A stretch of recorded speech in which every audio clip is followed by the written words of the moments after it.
seeing a vote like that and seeing some of these efforts to get so-called woke policies out of the military, how do you then turn that around against the Republicans?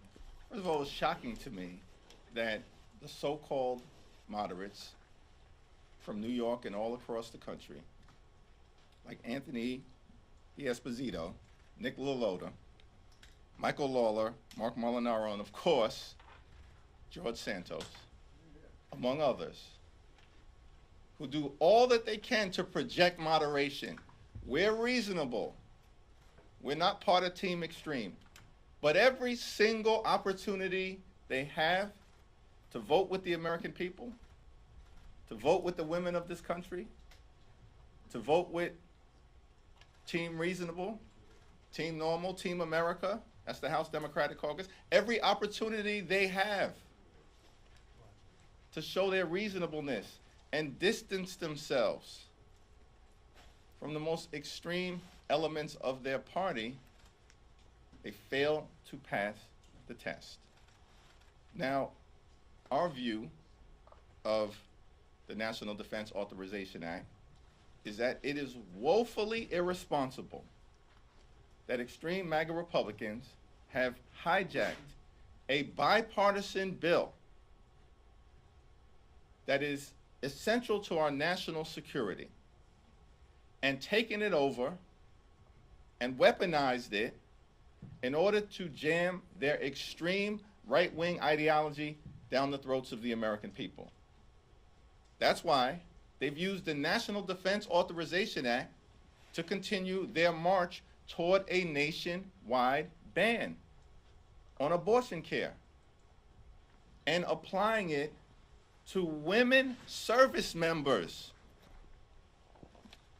and military spouses. That's outrageous. And it undermines our national security because we have an all-volunteer military. That means, as President Truman first recognized in 1948, when he desegregated the military, that in an increasingly diverse society, you have to have all hands on deck. Every corner of society should feel welcome in the military. We have to recruit from every segment of society in order to make sure that we're prepared in an increasingly dangerous world. And the good news is that every corner of American society, from communities of color, from women, from members of the LGBTQ plus community, have stepped up to say, we want to serve. We want to protect and defend all that America is about. That's why we have an incredibly diverse military, and it's good for the nation. But these extreme MAGA Republicans have decided that we want to attack women who serve in the military. We want to attack communities of color who are disproportionately overrepresented in military service. And we want to attack members of the LGBTQ plus community. This is incredibly irresponsible in terms of our national security. And that's why I'm going to strongly oppose this hyper-partisan, extreme right-wing effort to undermine our national security. Mr. Leader, I think for your members, I'll get to you. your members, the concerns might be deeper than what Mr. Crane said last night. We had a whole week where you had a Republican in the Senate trying to define white nationalism. Right there at that podium about a half hour ago, Mr. Good of Virginia said he doesn't know what white nationalism is or if it's in the military. What do you make of all this? This is people you serve with. You have individuals in this country and across the Congress, including within the House Republican Conference, which clearly has been taken over by extreme MAGA Republicans, and individuals like George Santos and others who have outwardly expressed sympathy for white supremacy, that want to turn back the clock. But as Democrats, led by President Biden, we're going to continue to move the country forward, recognizing that our diversity in every possible way, our racial diversity, our ethnic diversity, our religious diversity, our socioeconomic diversity, our cultural diversity, is one of America's greatest strengths. It's an economic advantage for us in terms of our competitiveness on the global stage, and it's one of the reasons why we are leaders of the free world. And that should be embraced and welcomed, not undermined. But there are people who want to turn back the clock.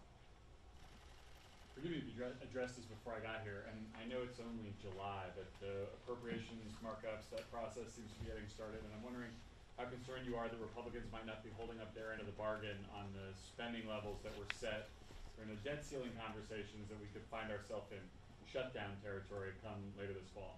Extreme MAGA Republicans in the House are determined to shut down the government unless we as Democrats agree to their ransom demands, which include, but are not limited to, cutting Social Security, cutting Medicare, cutting Medicaid, cutting veterans benefits, cutting public education, cutting our ability to provide for the safety of the American people, including as part of their effort to defund the FBI and the Department of Justice. These are inherently unreasonable demands.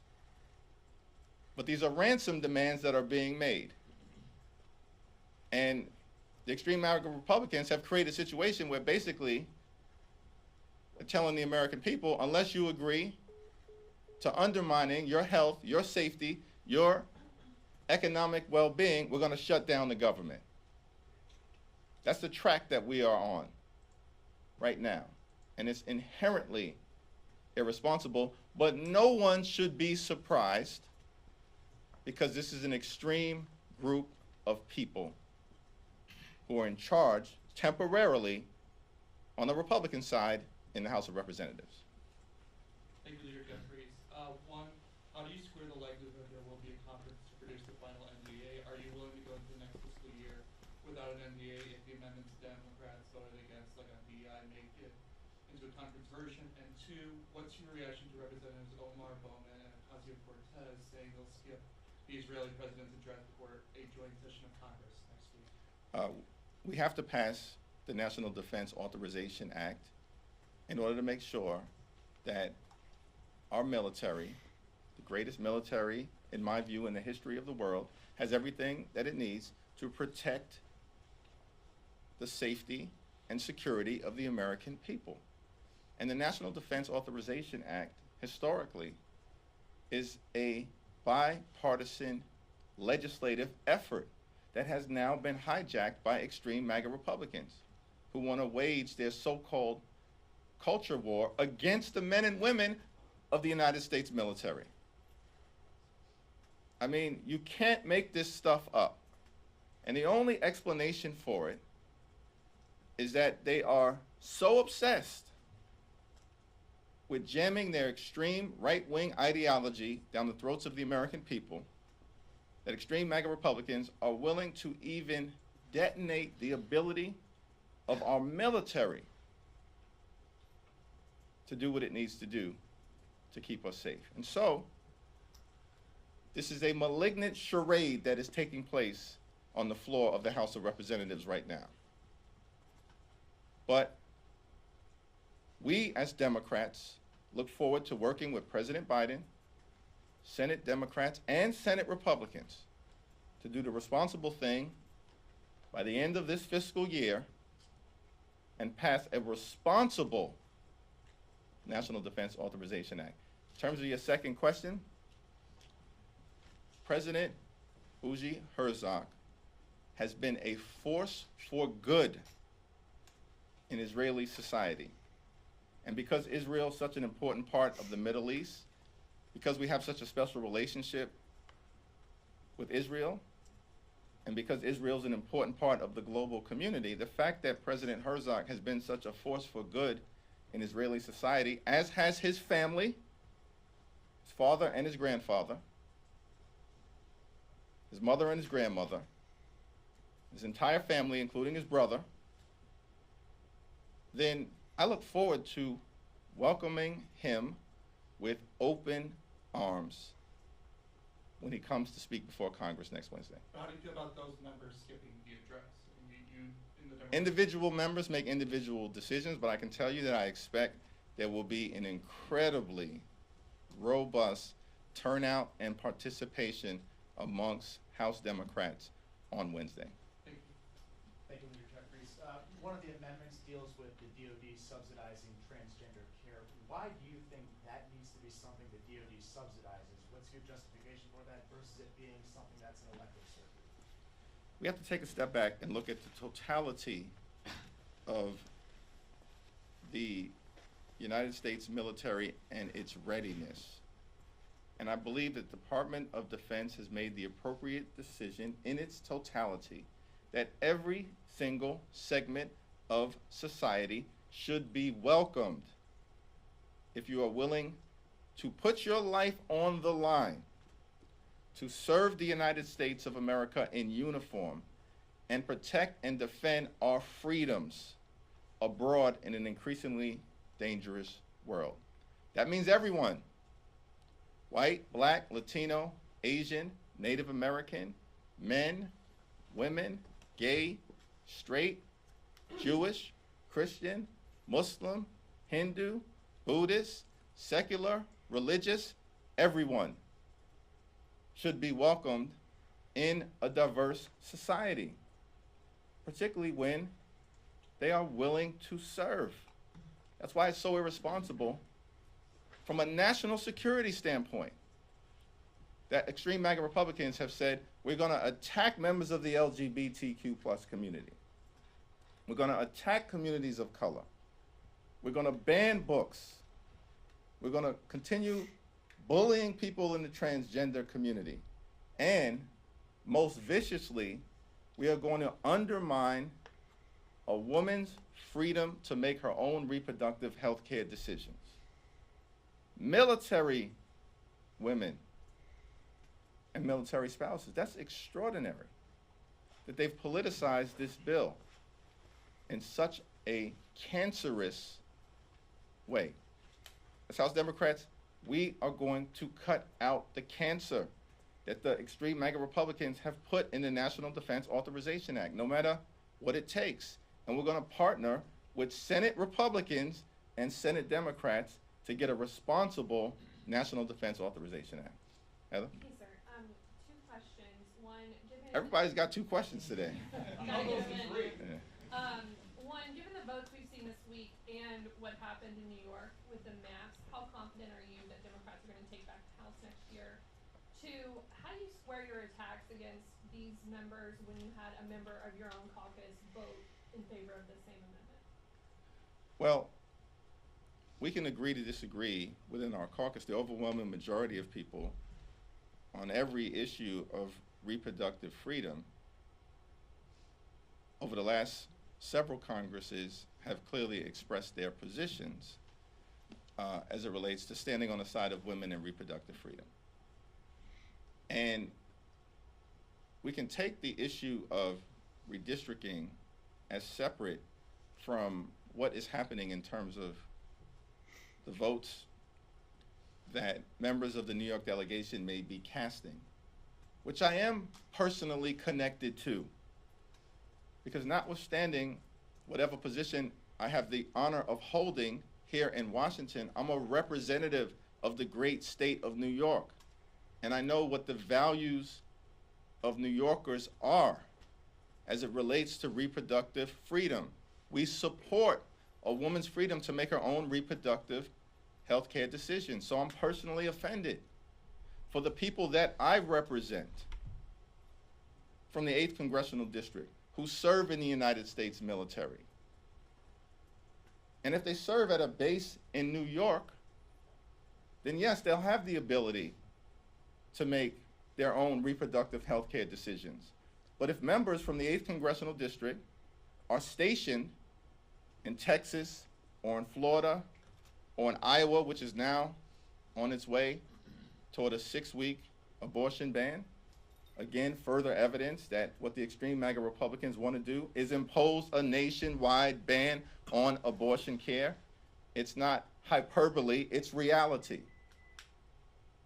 And so the fact that you've got members from the New York delegation voting in a way that is inconsistent with the reproductive freedom of the people that I represent and the women in America who are serving in uniform, yes, I have a problem with that. But more importantly, so does the majority of the American people. In terms of redistricting, this is pretty simple.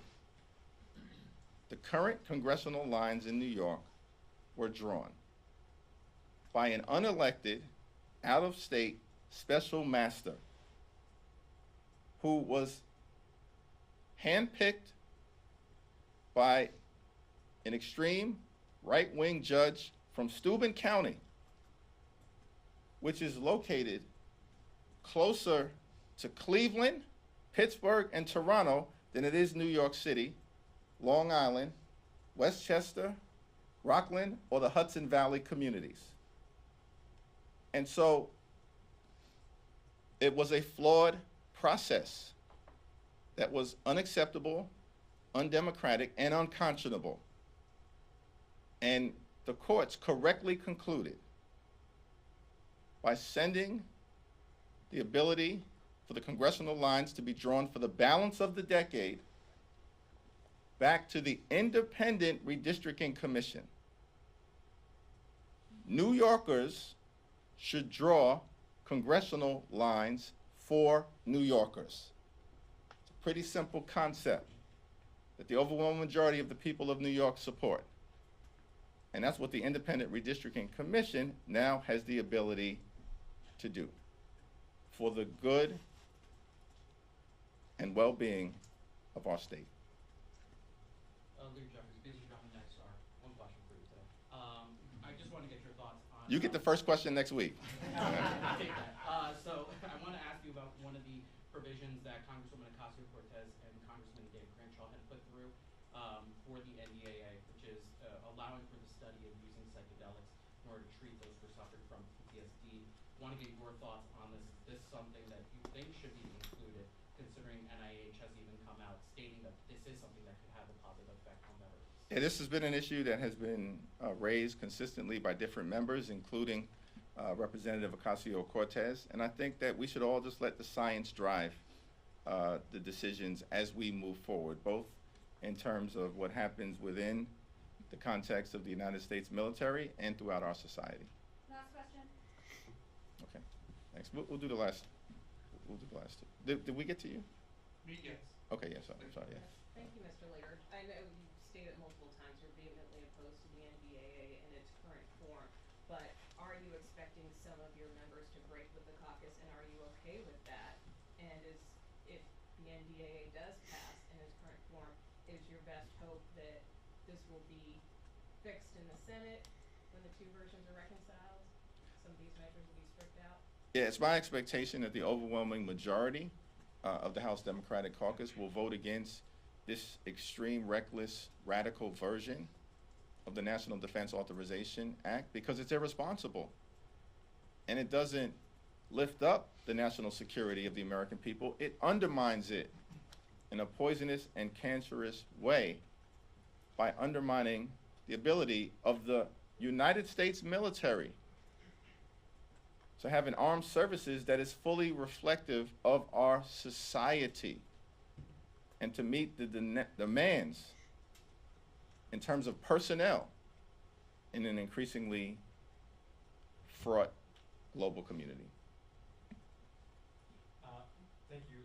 Leader Schumer on the other side said that he's going to be putting forward a measure as part of the NDAA that would declassify Pentagon reports about UAPs or UFOs. As somebody who is also a member of the Gang of Eight, who I imagine you might have gotten a briefing or two about these things, what's your take on that? Do you think the American public should be seeing what the Pentagon is seeing about these types of reports? Yeah, I've not participated in any Gang of Eight briefings this year related to the subject of unidentified flying objects. But I do support transparency, and to the extent there's information that can be put into the public domain that is enlightening one way or the other, and perhaps is able to dismiss some of the conspiracy theories that exist increasingly in our society, then that is certainly something that I support. Thank you. Dismiss or confirm? See, you only had one question, Gary. Are you gonna put a photo op spot up in Statuary Hall for the Minority Leader, like the speaker did? What's that? The speaker put a did a Rope line yesterday. a rope line with a photo op, For where tourists. tourists could take selfies. Are you gonna do that as well? I'm a humble public servant. Thank you, Leader Jeffries. Thank you.